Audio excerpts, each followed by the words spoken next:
I never thought I'd be left out in the cold by my own daughter. I never imagined the man she married would strip me of my dignity in my lowest moment, and that she would let him.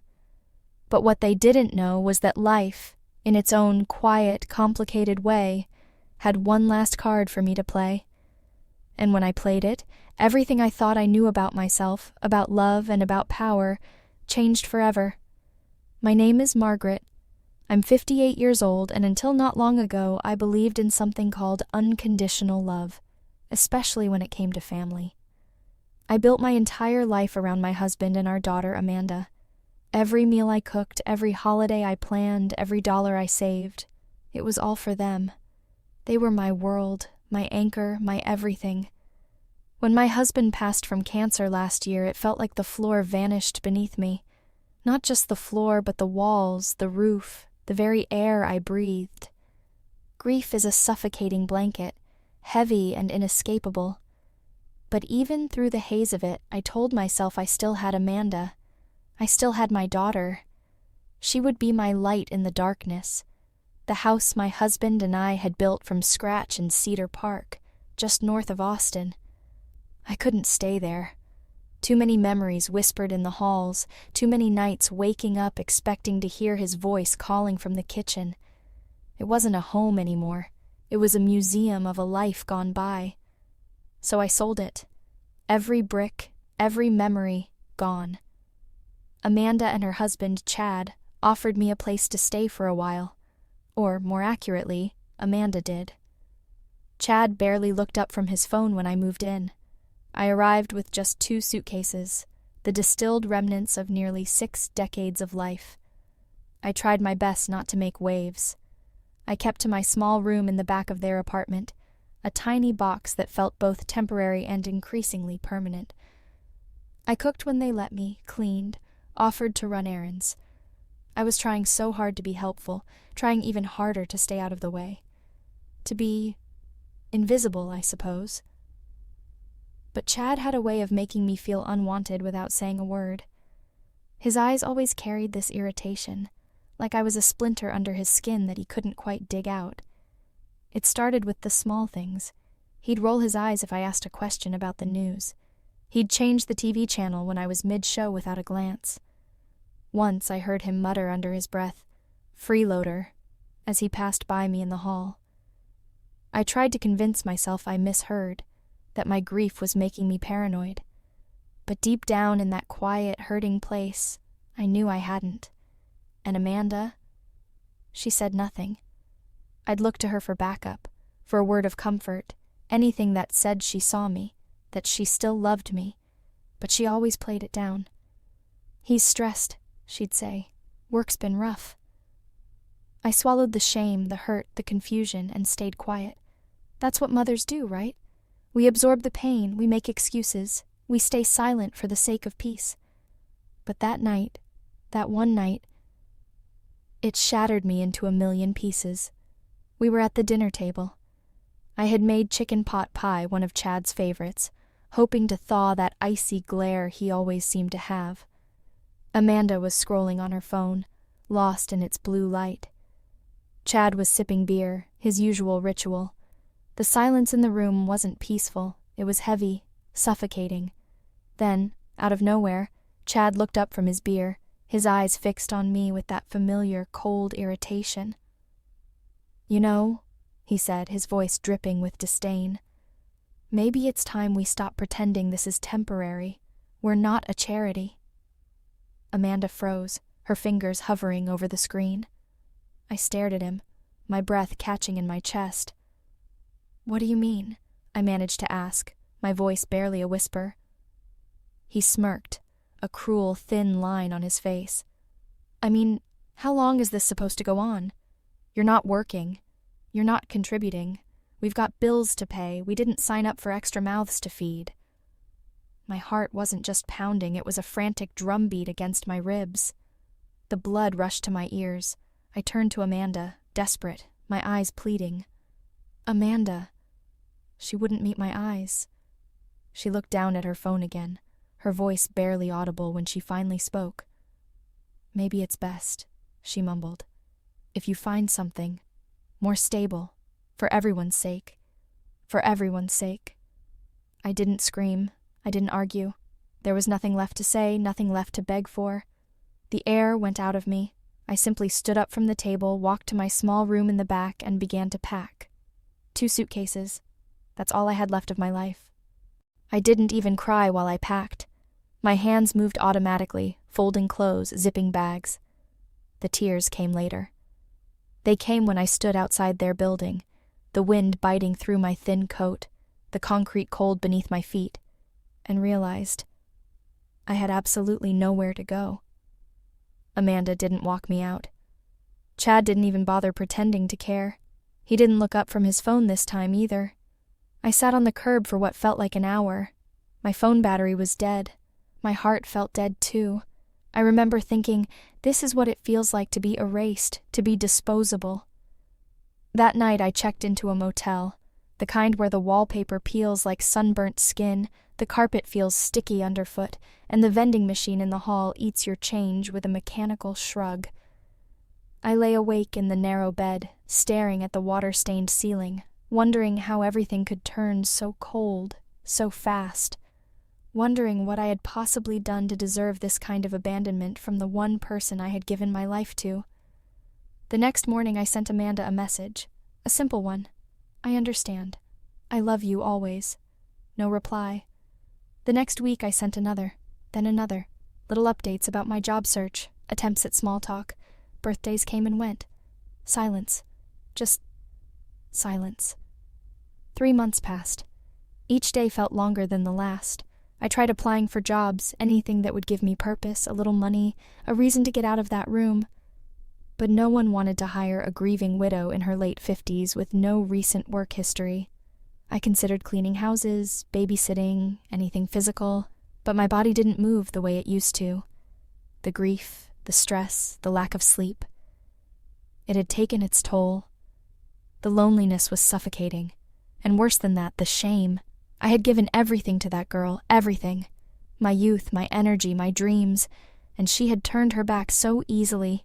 It felt like a physical blow, a deep, aching wound that wouldn't close. One evening, as I was going through a box of old family keepsakes, the only box I had brought with me that wasn't clothes, trying desperately to feel close to something, anything, I found it. Tucked at the very bottom, under old photos and faded letters, was a small, leather-bound book, my mother's old diary. I hadn't read it in years, maybe never. It was hers, private. But something pulled me to it that night, a quiet whisper in the despair.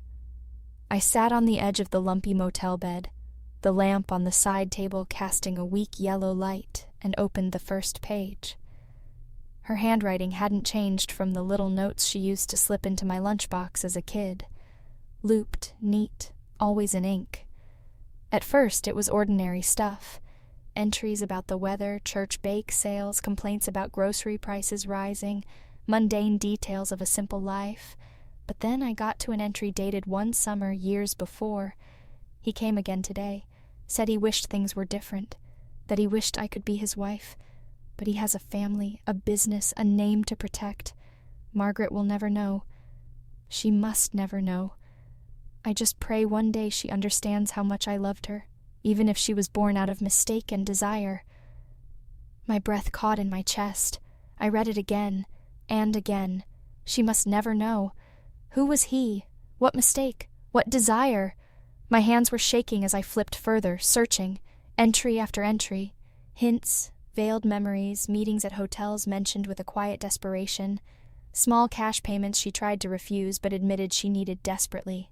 She never named him in full, only initials, HJS. Then another entry, dated February of the following year. He said he'd made arrangements, that if anything ever happened to him, he'd ensure Margaret had something, a part of what he built. It won't be official, of course. Too dangerous. But he promised me a trust, a letter. He said his lawyer, Mr. Goldstein, would know. That name. I must remember that name. Goldstein. The name hit me like a punch to the stomach. Goldstein. I'd seen it before. Somewhere. Where? It took me 2 days and several online searches from the motel's slow, shared computer in the lobby. but I found him. Leonard Goldstein, retired estate lawyer, still listed under a private firm in Dallas. I didn't call immediately. I couldn't. My hands trembled too much to dial.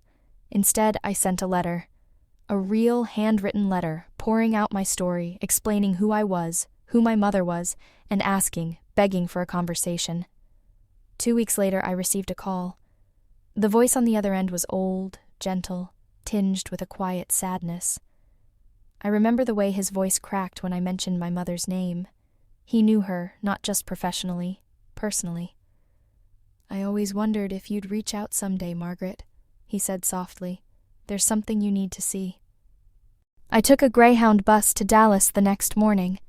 My suitcase was only half packed, just in case he turned out to be some kind of scam artist playing on my desperation. But when I walked into that quiet office, filled with old books and an even older silence, I knew it was real. The scent of aged paper and wood polish filled the air. It felt important. He handed me a sealed envelope, yellowed, fragile with age.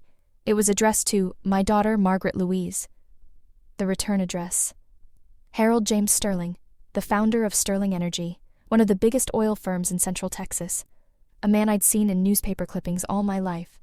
A man with a family, a reputation, a legacy. The letter. I couldn't read the whole thing in one go. My eyes blurred with tears before the second paragraph. He admitted everything. The affair with my mother, the regret, the silent love he carried for her and for me. And then, the promise. In the event of my death, I have ensured a portion of my personal assets, untraceable through my estate, are to be delivered to you via Mr. Goldstein. You are my blood, Margaret, and though I was too much a coward to claim you in life, I claim you now in death. Mr. Goldstein slid a folder across the table. Inside were bank account details, a modest investment portfolio, ownership papers for various small properties, titles to land. I looked at the total value listed at the bottom, a little over $1 million. I stared at the papers, then at Mr. Goldstein. "This is real," I whispered, the words catching in my throat. He nodded, his eyes kind. "It's yours, Margaret. Always was. Your father, he wasn't a cruel man, just bound by his time, by his world. But he loved your mother deeply, and he thought of you. He couldn't acknowledge you publicly, but he found a way." My heart thundered, not because of the money, not really, but because for the first time in my life I felt chosen, seen. I didn't scream or laugh or break down sobbing in a torrent of delayed emotion. I just sat there, quiet as a whisper, letting the truth wash over me like a long-awaited rain. The pieces of my life, the parts that felt like they didn't fit, suddenly clicked into place. That night, back in my same peeling wallpaper motel room, I didn't sleep. I stared at the ceiling like I had for months. But this time, the water stains didn't look like shadows of defeat. They looked like clouds passing. And a smile, a small, quiet smile, crept onto my face. They thought they had discarded me, kicked me to the curb with 2 suitcases and a hollow excuse. They thought I was done, broken. But they had no idea. I wasn't broken. I was just getting started. Something inside me had shifted permanently in that quiet office in Dallas. I wasn't just Margaret, the grieving widow, the forgotten mother, the woman who felt disposable. I was someone else entirely. Someone who had been lied to her entire life, protected by secrets she never knew existed, and who finally saw the truth. For the first time in months, maybe years, I wasn't drowning in shame. I was breathing in clarity. I didn't go back to Austin right away. I stayed in Dallas for a few more days just walking through busy downtown streets, quiet residential neighborhoods, sipping coffee in silent cafes, watching people live their lives, people who hadn't been tossed aside like I had. And for the first time, I didn't envy them. I studied them. I wondered who among them wore smiles that masked heartache, who had been betrayed, who had clawed their way back from being invisible. Leonard Goldstein didn't just give me an inheritance, he gave me time to process, time to understand what I now held in my hands. It wasn't just wealth, it was power. And I had no idea what to do with it. But grief, when mixed with humiliation, has a way of becoming a potent fuel.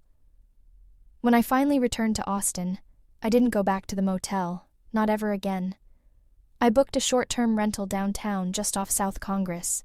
Clean, modern, quiet. The kind of place Amanda and Chad would never imagine me affording. I began dressing differently, too. Not flashy, not expensive, just polished. More deliberate. Invisible in a new way. The kind of invisible that gets you through doors you didn't even know existed. I started watching YouTube videos. Not for entertainment, but for education, investing, real estate, contracts. I learned the language of business, the quiet hum of acquisition and ownership. Not because I wanted to build an empire, but because I wanted to protect myself. I would never be powerless again. And that's when I found it. The listing was buried on a real estate auction site, a small, multi-unit apartment building in East Austin. A little run-down, maybe, but structurally sound. The location. I stared at the screen, my heart pounding in a familiar, frantic rhythm. It was the exact complex where Amanda and Chad lived. It was listed as distressed. The owner defaulting on property taxes. Auction scheduled in 2 weeks. I didn't hesitate. With Mr. Goldstein's help, I created an LLC. An anonymous shell company, a legal shield. I filed the paperwork, transferred the funds, and placed the bid. I wasn't planning revenge, not exactly. But I was going to take control of the one place they thought they ruled. The auction came and went. I won, quietly, legally, entirely under the radar. And just like that, I owned the building where they lived. The building where they kicked me out with 2 suitcases and a hollow excuse. The building where they humiliated me in my lowest moment. I remember sitting at the desk in my new, quiet apartment, looking at the deed in my hands and whispering aloud to the empty room, "Let's see how Chad likes paying rent to a mouth he couldn't feed." A month later, the notification letters were sent out to all tenants, professionally, impersonally. Rents would be reassessed, lease terms reviewed, and for Chad and Amanda's unit, the new amount was triple, not double, triple. Market value, plus overdue fees the previous owner had neglected, now my responsibility. He must have exploded. I didn't need to see it to know. I could feel the rage from miles away. But it wasn't about money for me. Not primarily. It was about pride. Chad was a man who needed to feel in control, and I had just pulled the rug out from under him silently, completely legally. Amanda tried to call me 2 days after the notice went out. It was the first time she had reached out since the night I left. I let it go to voicemail. Her voice was hesitant, unsure. "Mom, I don't know if you heard, but something weird's going on. Our rent just shot up. Like, a lot. Chad's losing it. I don't know, can we talk?" I didn't respond. This wasn't about vengeance. This was about gravity. They needed to feel the weight of their choices. I drove by the building once, late at night. Their lights were on. I could see shadows moving behind the curtains. Amanda pacing, Chad yelling, his silhouette unmistakable, his anger a palpable energy even from the street. I watched them for a minute, then drove away. Part of me felt hollow, part of me felt vindicated, and part of me, a part I wasn't sure would ever heal, still hurt like hell. Because even now, knowing what I knew, holding what I held, I would have given anything to be invited back in. Not to the apartment, but to my daughter's heart. But I knew that wasn't possible, at least not yet. So I stayed silent, and I waited. Because sometimes the loudest justice is the one that doesn't say a word, and I wasn't finished yet.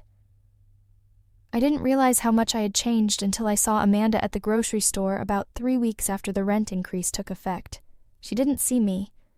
I was 2 aisles over, hidden behind a rack of discounted cereal. She looked tired. Not just tired, but worn down. Her hair was tied back sloppily, the way she used to do when she'd been crying for a long time. Her cart was half empty, mostly cheap staples, rice, eggs, a few off-brand cans of soup. I should have walked away. I didn't. I followed her through the store at a distance, my heart pounding like I was doing something wrong, something forbidden. She paused in front of a small box of mac and cheese, then looked down at her phone. A text from Chad, maybe. Her shoulders sank. She put the box back. That moment broke me. Not because I pitied her, but because I remembered the little girl who used to run to me crying when she scraped her knee. The one who asked me every night to check for monsters under her bed. And now she was living with one. I drove home that day and sat on the couch in silence for hours. I stared out the window, thinking about how life had twisted us into strangers who circled each other in grocery aisles. But I reminded myself this wasn't punishment, this was consequence, and consequence was long overdue. I had plans now, not just for the building, but for a quiet, slow chess match. Every move calculated, every step thoughtful. With the LLC fully in place and the property legally transferred, I started repairs. Small ones at first, leaks in the ceiling, broken locks on mailboxes, flickering hallway lights. Chad never noticed. He was too distracted by the rent increase, yelling at the property manager by email, demanding answers he wasn't going to get. But I knew him, knew how his ego worked. He wasn't going to move. He'd see that as defeat. And Amanda? She'd follow his lead, as she always did. So I kept going. I changed the property signage, had a security camera installed near the lobby entrance, updated the tenants' mailboxes to modern ones, all under the name of my company, ML Holdings, short for Margaret Louise. No one knew who was behind it. It was a quiet, subtle assertion of ownership. Then came the notice. Annual inspections, mandatory. Chad sent a furious response through the tenant portal, filled with empty threats and self-righteous indignation. Extortion, robbery. I smiled reading it. He was unraveling, and I didn't have to lift a finger, didn't have to raise my voice. Meanwhile, I was becoming someone I barely recognized. I wore my hair differently now. Sharper clothes, even when I was just running errands. I walked with purpose. I started joining small business meetups under a pseudonym, learning the ropes of real estate, building connections. No one asked about my past. They only saw a quiet, composed woman with sharp eyes and cash on hand. The best disguise, I was learning, is often the truth you don't say. One morning I passed Amanda and Chad in the parking lot as I was exiting a tenant meeting. I had my sunglasses on, hair tucked into a sleek bun, documents in hand. Amanda barely glanced at me. Chad didn't recognize me at all. He was too busy complaining loudly about the parking situation. Later that night, I sat in my living room, sipping tea, thinking about how strange it felt to walk right past your own child and be utterly invisible. Not because you're weak, but because you're stronger than they remember. They couldn't see me now because they only knew the version of me they used to control, and that woman was gone. The calls from Amanda continued, soft, hesitant voicemails. "Hi, Mom. Just wanted to see if maybe you had time to talk. I know things have been complicated." I didn't return them, not out of cruelty, but because I needed her to feel the void she had helped create. And every time I felt doubt creep in, every time the old hurt threatened to swallow me whole, I opened my mother's diary. I read those words over and over again. Margaret will never know. She must never know. But I did know now. And with that knowledge came a kind of armor no one could tear through. I was no longer the woman begging to stay under their roof. I was the woman who owned it. I always believed revenge wasn't about getting even. It was about balance, justice without fire, a correction, not a war. But when I saw the email response from Chad after he received the formal notice of his rent increase, I'll admit, a small flicker of satisfaction lit inside me. Subject: rent increase. This is absolutely unacceptable. This must be a mistake. Tripling our rent? That's extortion. I demand to speak to whoever owns this dump. We've lived here for 3 years and never been late once. This is robbery. He signed it, Chad D. Harmon, like his name meant something. I read the email 3 times and then forwarded it to my property manager with a simple note. Please respond using standard clause C regarding market rate adjustments. No special exceptions. Chad wasn't just angry, he was stunned. His arrogance never made room for the idea that someone, anyone, could outmaneuver him. He'd become so used to being in control that the idea of answering to a faceless landlord drove him mad. Amanda tried calling me again that same night. The voicemail was different. No pretense, just raw emotion. "Mom, I know you're not picking up, but I really need to talk to you. Things are rough right now. Chad's upset. He's taking it out on everything. We're trying to figure things out. I miss you. I do." Her voice cracked at the end. For a moment, my fingers hovered over the screen of my phone. I could call her back, tell her it would be okay, that I'd fix everything. But I didn't, because it wasn't okay, and I couldn't keep fixing the messes she had helped make. Amanda had stood beside him. She had let him throw me out like I was nothing more than a bill they couldn't afford. And now that the pressure was on her, now she remembered how to dial my number. No, let her sit with the silence a little longer. The next week, I authorized additional upgrades on the property. New exterior paint to brighten the building, hallway lighting that wasn't dim and flickering, landscaping improvements to make the courtyard feel more welcoming. Chad's inflated rent wasn't just a consequence for him, it was funding improvements for the other tenants. That was the irony. Everyone else benefited. He just couldn't see it past his own rage. He began leaving angry notes under the management office door. Scribbled complaints. "The water pressure sucks. Trash is piling up. If this is what we're paying for, it's a joke." Every note went unanswered. Amanda stopped leaving messages. She started texting instead. Short ones. "Hey, can we talk?" Then, a few days later, "I really need you." Then silence again. Meanwhile, I watched the bank statements roll in. ML Holdings was stable, profitable even. The other tenants were quiet, respectful, and paid on time. It was only Chad making noise, thrashing against the cage he suddenly found himself in, and Amanda, caught in the storm with him. But things changed when I received the quarterly report from the building manager. Attached were photos of Chad and Amanda's unit. The bathroom had mildew creeping up the walls, kitchen tiles were cracked, mail was stacking up on the floor inside their door. They were cutting corners, living lean. I should have felt pity. Instead, I felt clarity. This wasn't just about rent. It was about power. And Chad was losing it fast.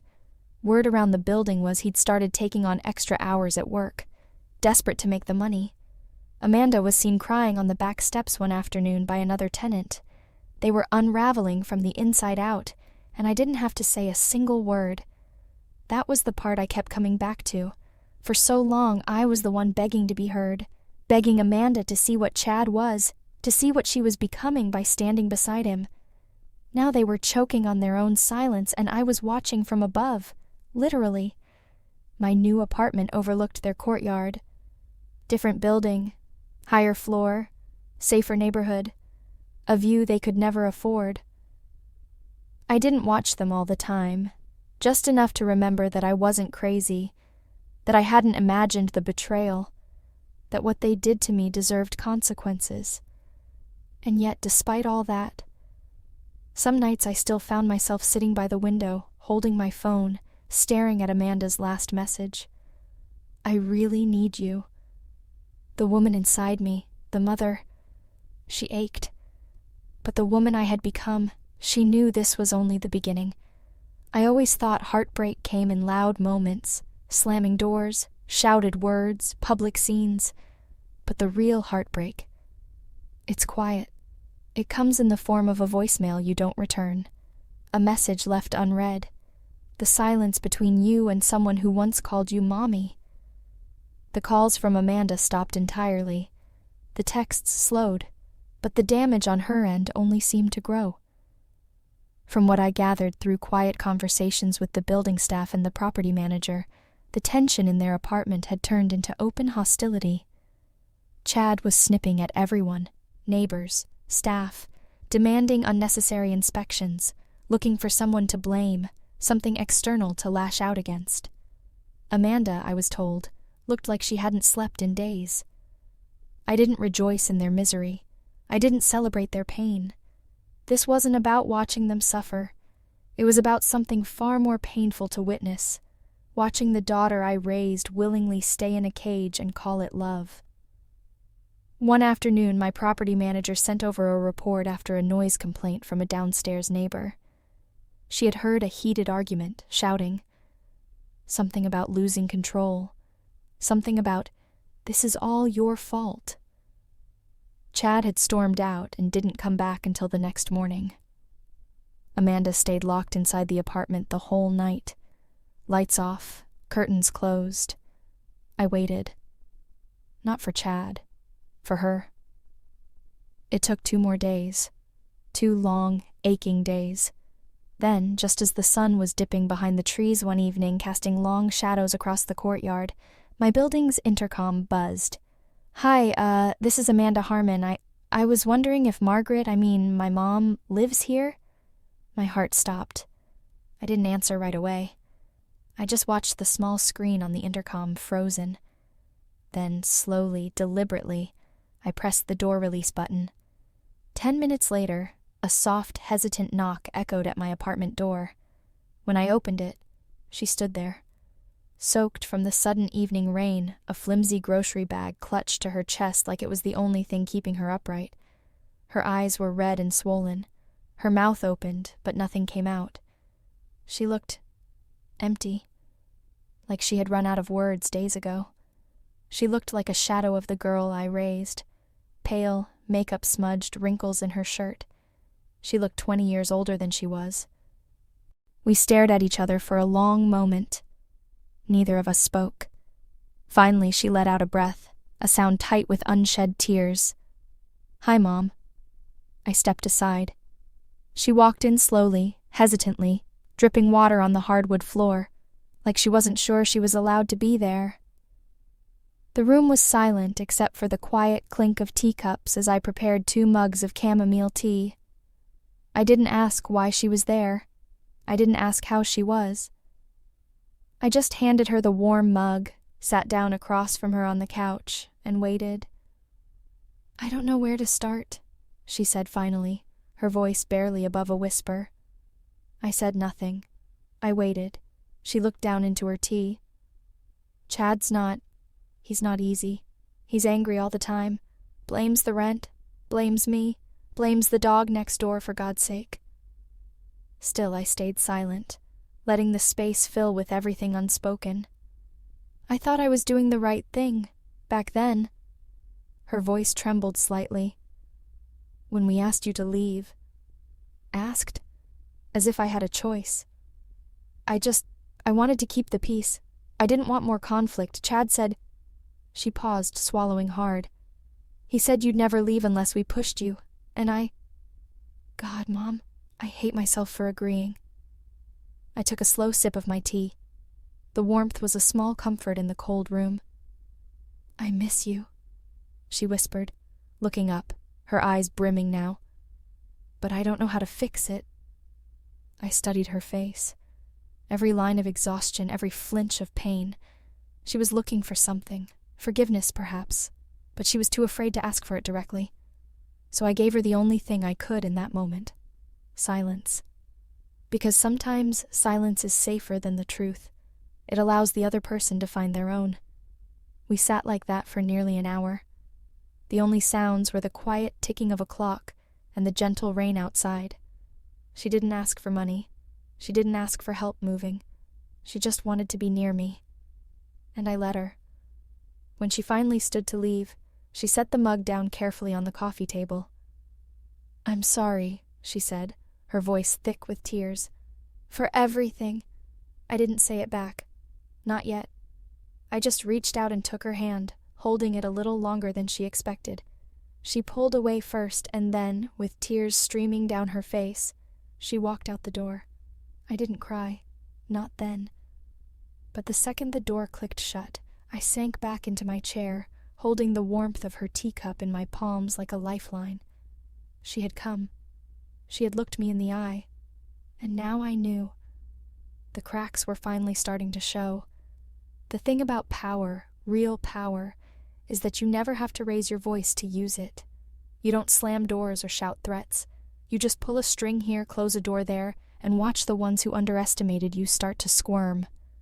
And Chad? He was squirming. After Amanda's visit, things grew darker in that apartment. I didn't need a camera to know it.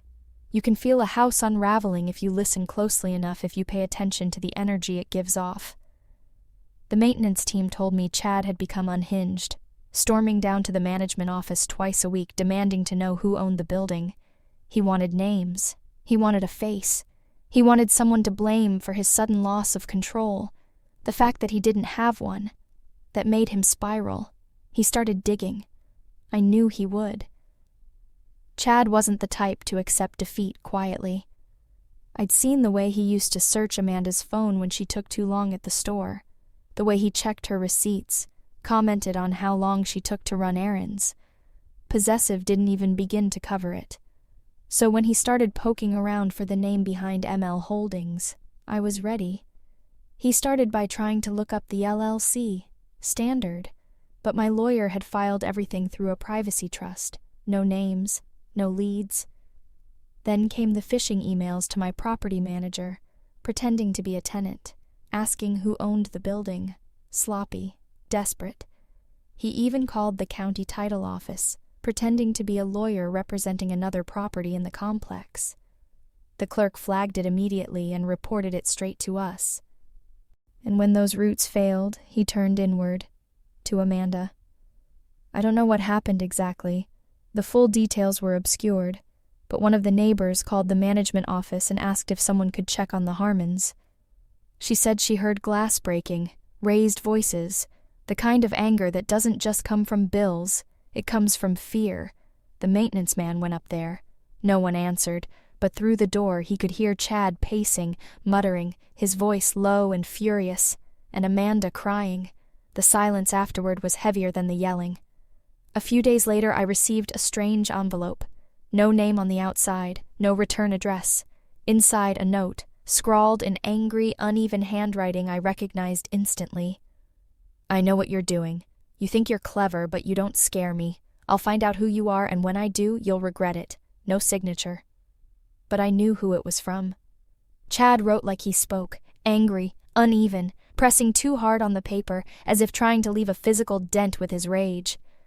I sat there with the letter in my hands, my heart thudding, not out of fear, out of memory, because it took me back to that dinner table, to the moment he stood in that kitchen and looked me in the eye like I was dirt beneath his feet. The way Amanda stood beside him, not just silent, but complicit. And now he was the one grasping at shadows, choking on uncertainty, screaming into the void. It was poetic, but it was also dangerous. So I doubled down. I had my lawyer contact building security. We installed more surveillance, discreet, legal, routine. I made sure the other tenants were protected. The building wasn't going to fall apart because one man couldn't handle the weight of his own cruelty. And Amanda, she didn't call again. But I heard from the building manager that she'd been walking to work every day. Her car had been sold. Their utilities were being cut back. Lights off by 8 p.m. No heat some nights. The cracks weren't just in their relationship. They were in their survival. And yet, through it all, I kept my distance. Because this wasn't about revenge. It was about resolution. Letting Chad's world shrink until he realized how small he really was. And letting Amanda decide, would she stay in the cage? Or find the key I had placed right in front of her, the key of truth? I knew she wasn't ready yet, but the walls were closing in, and secrets have a way of leaking through cracks. I didn't expect the knock on my door that night. It had been quiet for days. No emails from management, no voicemails from Amanda, no more anonymous threats from Chad. Just silence. The kind that feels like a storm crouched in the distance, waiting. But when the knock came, soft and slow, almost tentative, something in my chest tightened. I opened the door. Amanda stood there, soaked again from the rain that had just started falling. A grocery bag clutched to her chest, just like before. Her eyes were red and puffy. Her mouth opened, but nothing came out. It was the same look of profound exhaustion, of having nothing left to say. I stepped aside. She walked in slowly, dripping water on the hardwood floor. I handed her a towel. We moved without speaking. I warmed the kettle, poured 2 mugs of chamomile tea. She sat on the edge of the couch like she didn't want to stay long, like she didn't deserve to. And maybe in that moment, she felt she didn't. She stared into her cup, eyes hollow. "He's not who I thought he was," she said finally, her voice barely a whisper. I stayed quiet. I knew. Part of me always knew. But I told myself it was stress, that he just needed support, that if I was patient, he'd come around. Still, I said nothing. Let the truth hang in the air. She looked up, her voice trembling. "He thinks someone's targeting us. He's obsessed. He's been going through my phone, my emails.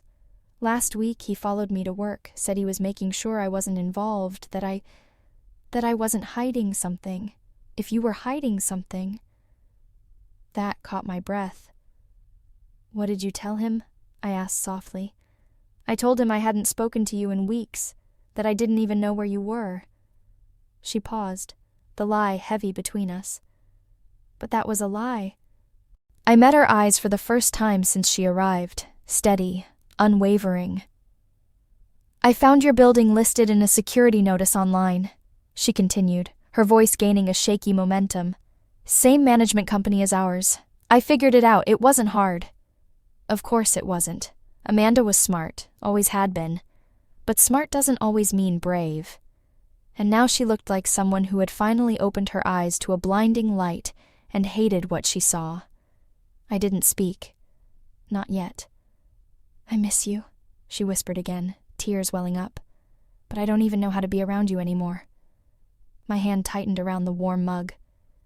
"You left," she said, her voice cracking completely now. "And I let you. I let him push you out." Finally, I spoke. My voice was quiet but firm. "No, Amanda, you didn't let him. You stood with him." That stopped her cold. She blinked. Her lips parted slightly like she wanted to deny it, to defend herself, but there was nothing left to defend. The truth was undeniable. I stood up, walked to the window, stared out into the rain-slicked night. "I begged for your voice that night," I said, the memory a sharp ache in my chest.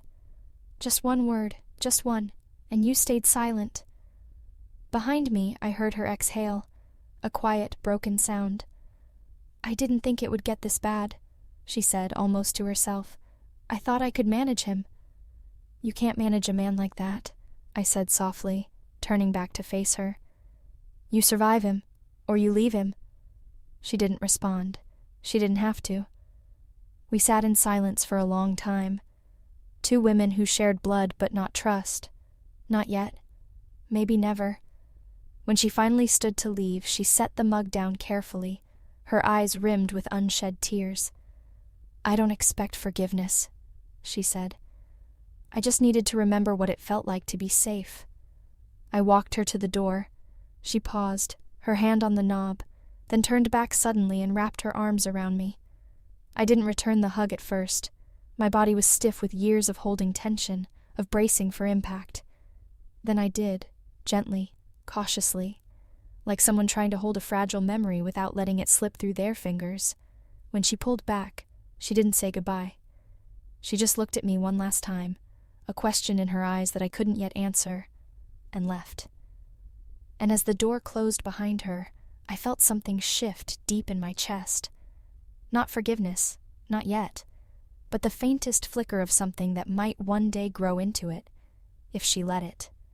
The invitation went out on a Tuesday morning, quietly, professionally, without fanfare.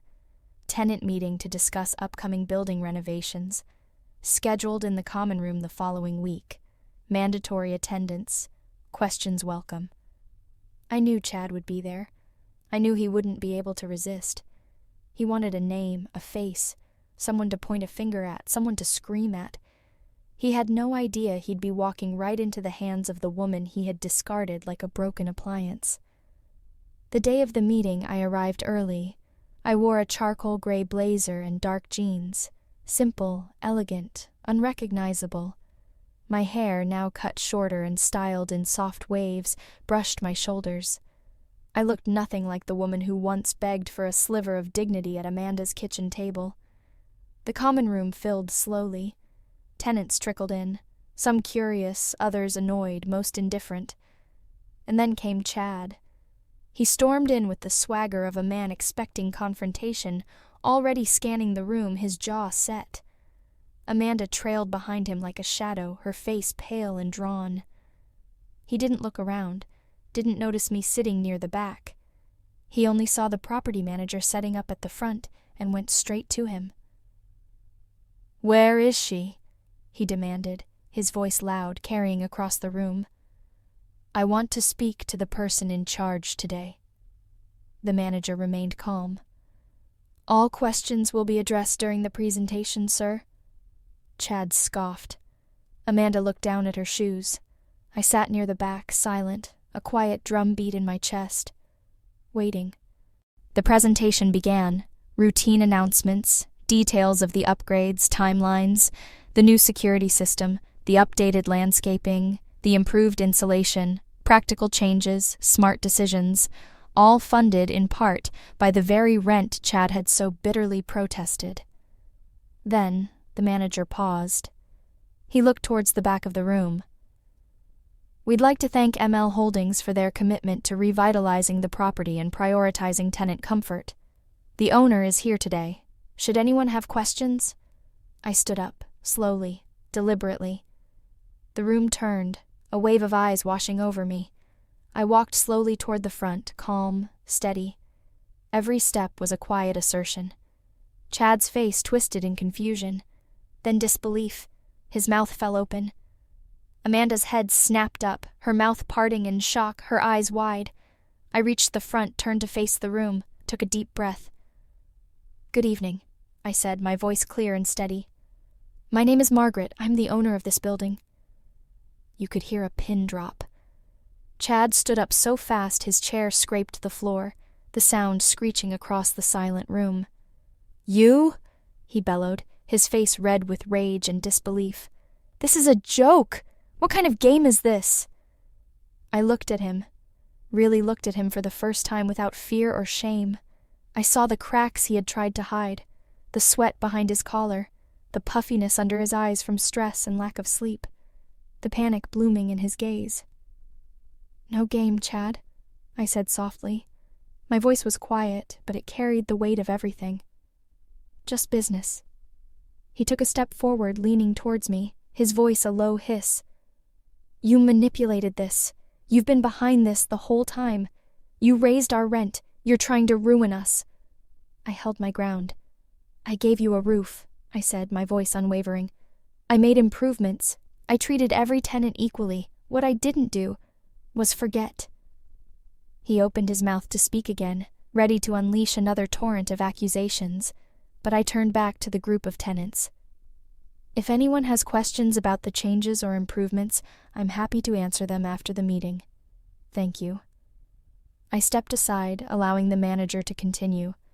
The meeting resumed, but the tension never left the air. Chad didn't sit down.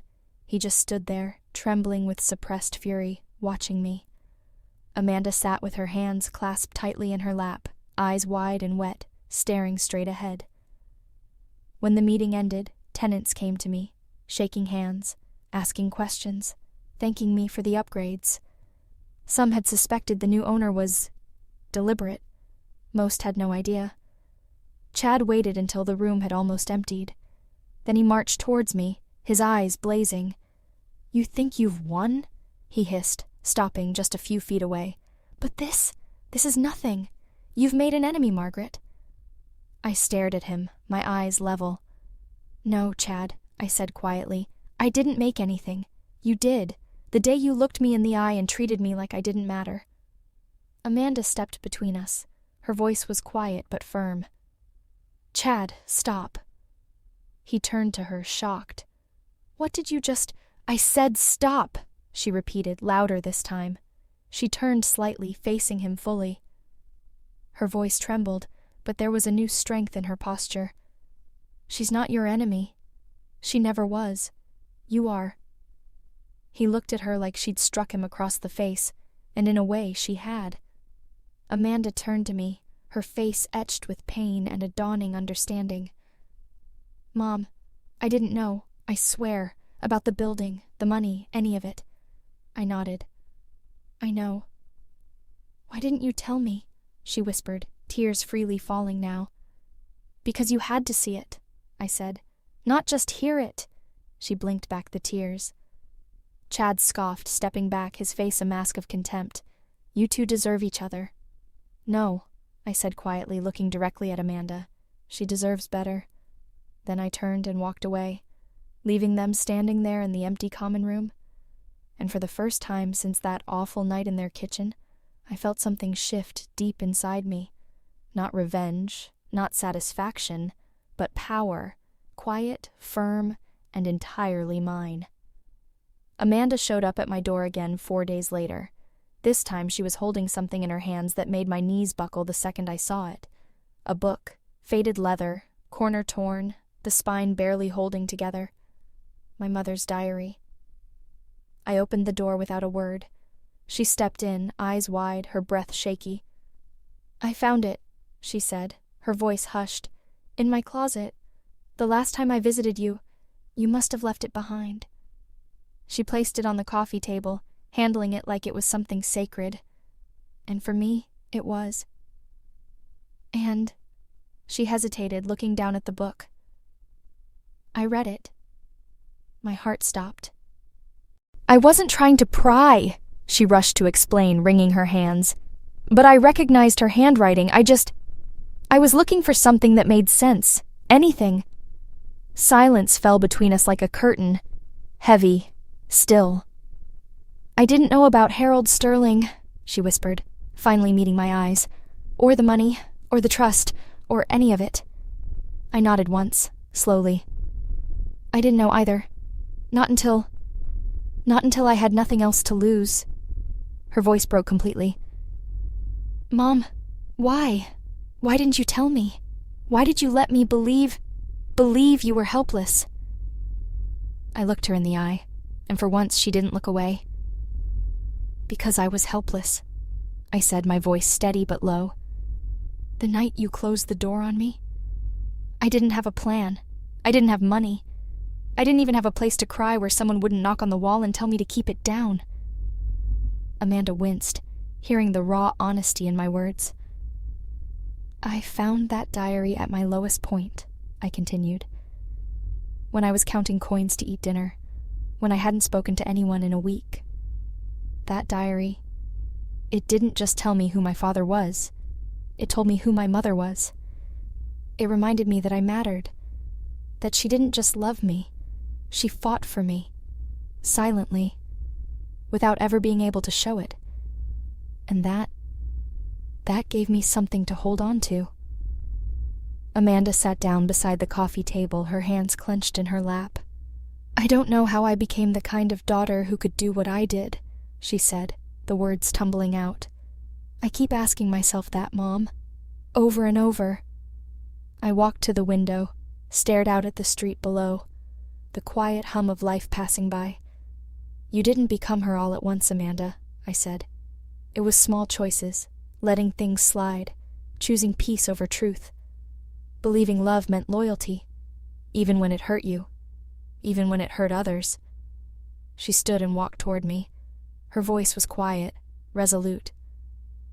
"I've left him." The words hit the air like a bomb. "He tried to go through my things again," she explained, tears starting afresh. "My laptop, my bag. I told him no, that was it. He screamed, packed a bag and left. Said he'd be back." She took a shaky breath. "I changed the locks the next day." I turned to her completely now, stunned. "I don't know who I am without him," she admitted, her voice trembling. "But I'd rather find out than keep disappearing." A silence passed between us, thick with everything we hadn't said for years, everything that had built up. Then she looked down at the diary on the table. "You didn't deserve what I did, what we did." Her voice was thick with emotion. "I can't fix that, Mom, but I want to try." I walked back to her slowly, sat down beside her, took her hand gently. "I used to dream about hearing those words," I said, my own voice quiet. "But when you say them now, they don't fix the past. They rewrite it." She looked at me confused. I held her hand gently, squeezing it. "You see me now, Amanda, really see me. And that changes everything." We sat there together for a long time, not talking, just being. The kind of silence that doesn't hurt but heals. The kind that comes after truth has finally had its say. Before Amanda left that night, she paused at the door. She turned back, a hint of a smile touching her lips through the tears. "You didn't raise me to be weak," she said, her voice stronger than I'd heard it in years. "I just forgot how strong you were." I smiled softly. "No," I said. "You didn't forget. You just stopped looking. And now," she was seeing everything. Not just who I had become, but who I'd always been. When the email came in from Chad, I almost didn't open it. The subject line alone made my stomach churn, a final, desperate grasp at control. "We need to talk now." I read it slowly, carefully. His words were sharp, frantic, dripping with desperation and a dangerous anger. "I know everything. About the building flip, about the inheritance, about your little secret with Sterling. You think you're clever? You think you can ruin my life and walk away smiling? Let me make something clear. If you don't undo this, I will go to the press. Your name, your mother's affair, everything.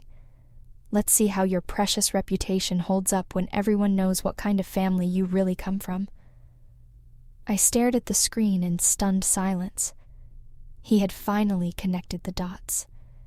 Somehow, through Amanda perhaps, or his own frantic digging, he'd discovered the truth. But I wasn't afraid.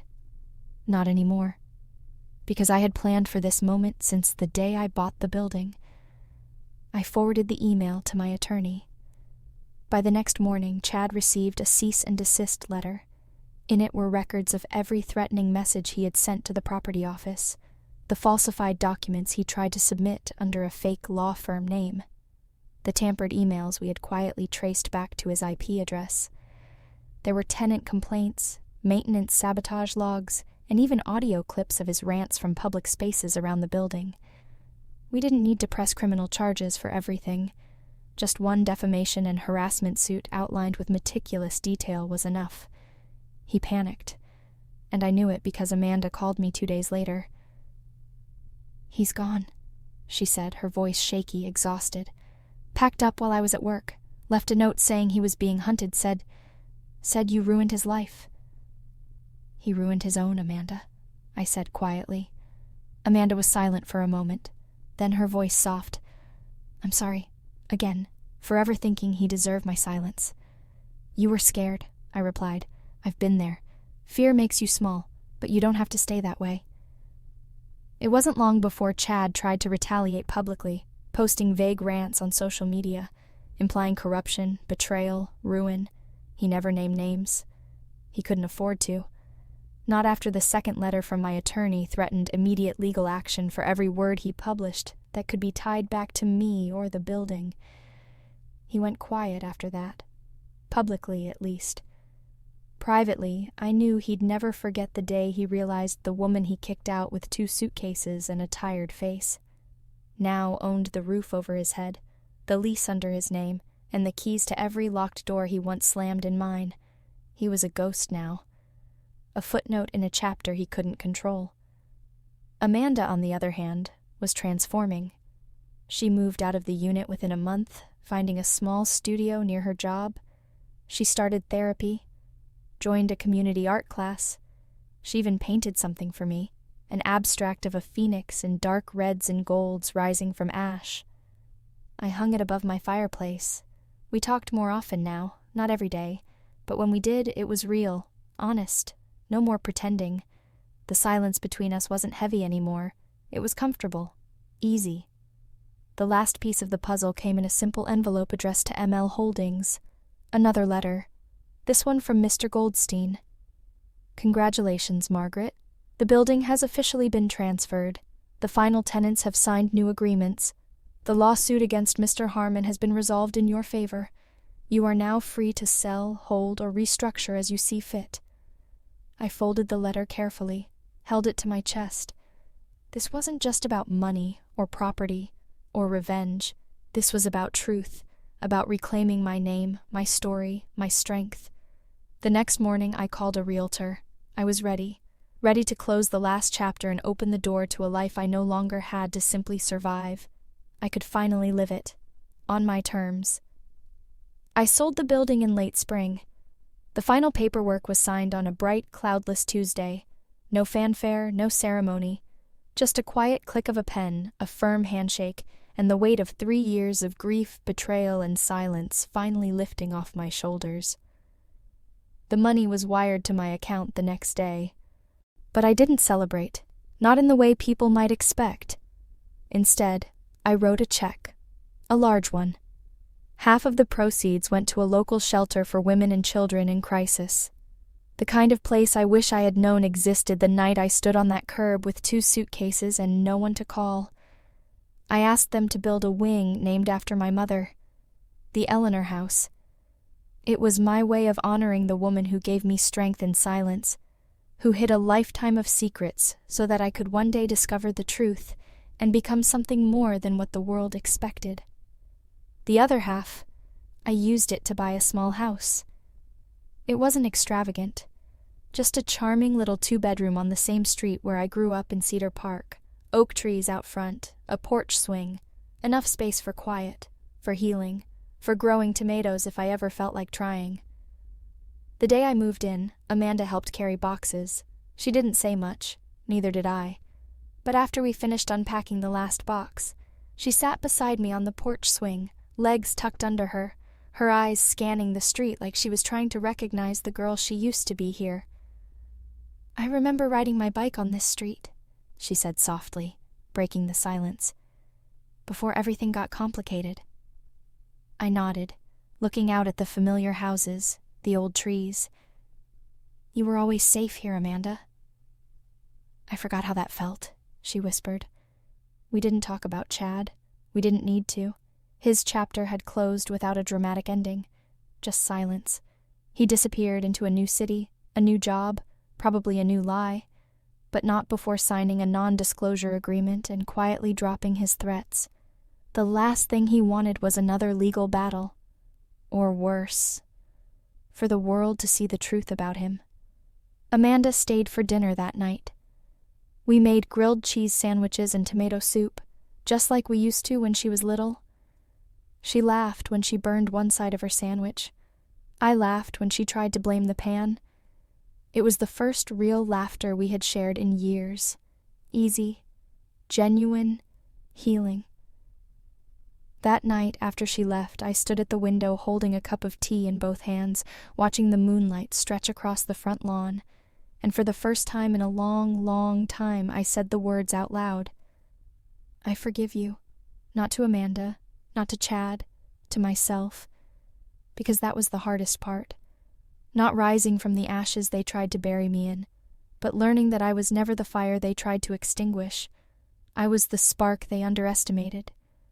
They taught me that silence was weakness, but I learned how to weaponize it. They tried to erase me, and I became someone they could never forget. I sat down on the couch, the diary open on the cushion beside me. I tucked a note inside the pages for Amanda to find someday. A simple message. You don't need their love to be worthy. You don't need their approval to be strong. You only need the truth, and to never, ever forget who you are. The clock ticked softly in the background. My tea grew cold in my hands, but my heart, it was finally warm. I didn't need to scream. I didn't need to win loudly. I just needed to be who I was all along, stronger than they thought, quieter than they expected, and now finally, I was home. I was